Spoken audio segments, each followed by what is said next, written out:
Hey everybody, what is up? Welcome back to Final Trade. It's that time again. We're going to take our 6-month updated look at DraftBox versus SetBox sales data and overall long-term performance with market prices taken from TCG Player. So last year, of course, they discontinued both draft and set boxes, replacing them with play boxes, which froze in time the number of expansions we would ever have to compare against until eventually a couple years from now they'll probably just bring back draft boxes again.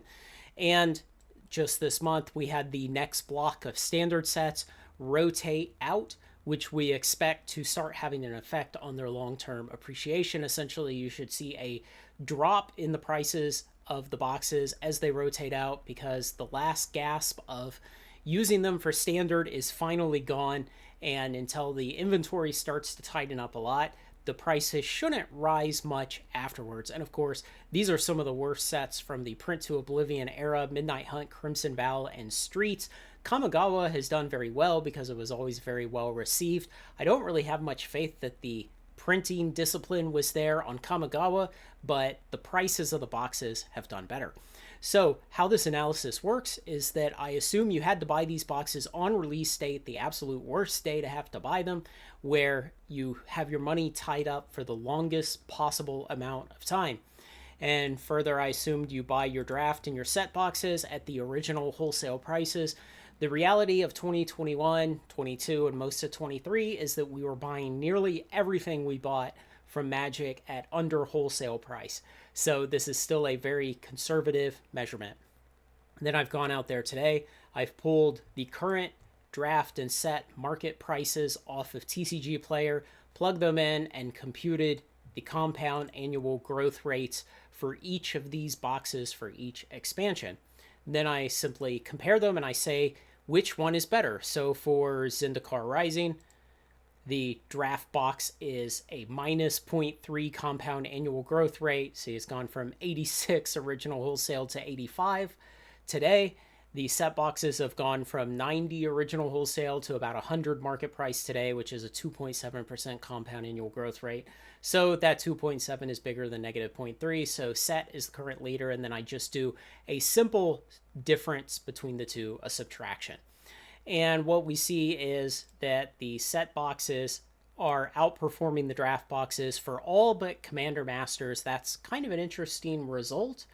I know WotC heavily dumped Commander Master set boxes on Amazon earlier this year at $210 or $220. I bought quite a few of them at the time.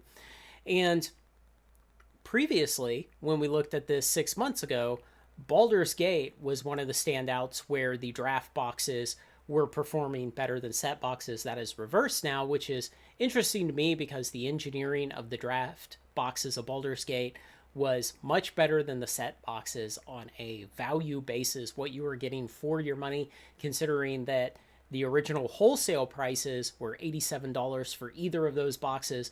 The draft boxes were engineered much better. You got a lot more for that $87 wholesale. And so at the time 6 months ago, when draft was still in the lead on compound annual growth rate, that seemed very reasonable to me. Now set has pulled ahead. And there's kind of some long-term things to think about with this. Of course, we always used to discuss the draft experience premium, where people would want to buy the draft boxes in the future to do drafts around the kitchen table with their friends and kind of relive that limited environment from that expansion. And that a lot of people thought that was the thing that would eventually pull draft ahead of set in the long term. Now, so far, we're not seeing that. But in the short term here, we have play boxes to substitute with. We have other products. We have a new major release almost every month out of WotC. And so there's a lot of other distractions. If we get another, say, 5 to 10 years down the line, maybe a lot of these draft boxes will start to see a lot of interest from buyers who want to do that, who want to experience those old draft limited environments. And so that's why I have my caveats down here. Number 6 is the possible long-term effects that are not in play yet. And it's really that. It's that drafting these old boxes may one day in the future really make them desirable. Now, you also have an effect where Mark Rosewater himself said that set boxes were purchased in much greater quantities than draft boxes. And we don't quite know what we should take from that statement. Should we take that to mean that probably set boxes got a lot more reprints, and so there are fewer draft boxes in existence than set boxes? Or should we take it to mean that more of the set boxes got eaten up, and so there are more draft boxes than set boxes in existence? I'd be interested to hear your opinions on that. But what we can see for now is the set boxes are doing a good job of leading the draft boxes in long-term compound annual growth rate. This was kind of the thesis that I always had from the beginning of set boxes, is that they would do better simply because they had more value in them. They had more rares and mythics for the money you were paying. They had the list. They had often variants and showcase versions that were not available in the drafts. They had more foil cards.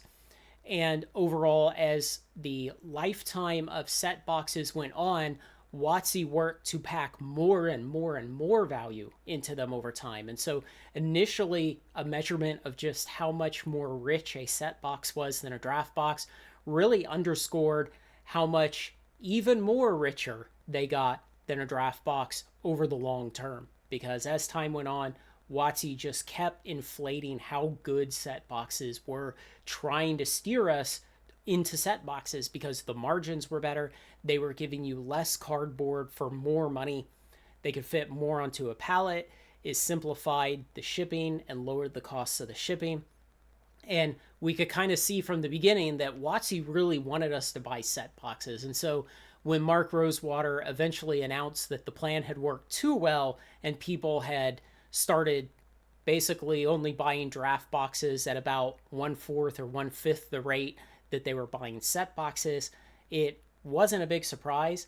It was a little too much for WotC though, and they decided to replace both of them with play boxes. Now, arguably, they could have gone back to just draft. They could have discontinued draft and tried to make set boxes a little more amenable to drafting, but play boxes are what we got. And you can really see in these long-term numbers how the added value of the set boxes is compounding over time. And that's really what I expect to see in the long term. I think you will have occasional expansions where the limited environment was so particularly good that in the long term, on the 5 to 10 year timeline, you could see a couple of these draft boxes pull back ahead of the set boxes. But by and large, I expect the set boxes to stay ahead in the long run, simply because the boxes were intentionally engineered to be so much better so that you would buy them within their own lifetimes, so that WotC could sell you less cardboard for more money and spend less money shipping it to you. So it's not entirely unsurprising that we see what we see right now. Do I think it'll hold in the future? For the most part, yes. There may be some rare exceptions, but I do expect set boxes to stay ahead in the future. We'll have a couple more kind of milestones as we go on. We'll have another round of expansions rotating out of standard, and then we'll have a kind of half round of standard expansions rotating after that. I guess that'll finally conclude 2 years from now in September of 2026. For Commander Masters, where today draft is ahead of set in compound annual growth rate, part of that is just the fact that set boxes were so outrageously priced to start with. $332, $246 for the draft at original wholesale Commander Masters. That wasn't cheap either, but $332 was just an unbelievable kind of, almost you could say it was a watershed moment for Magic, because it was WotC really saying, how much can we push on kind of a normal product and see how high we can price the boxes. Now, of course, Magic 30 was more ridiculous in that regard, but it was nothing like a normal product. So I'll take another look at these 6 months from now in March of 2025, and we'll probably keep revisiting this for a while. It's only 2 videos a year, so it's kind of interesting to just come back and see how things have gone, and maybe we'll find something really interesting in the data in the future. Thanks to everyone who makes this content possible, especially my very generous supporters on Patreon. Like, comment, share, and subscribe, and join me on Final Trade.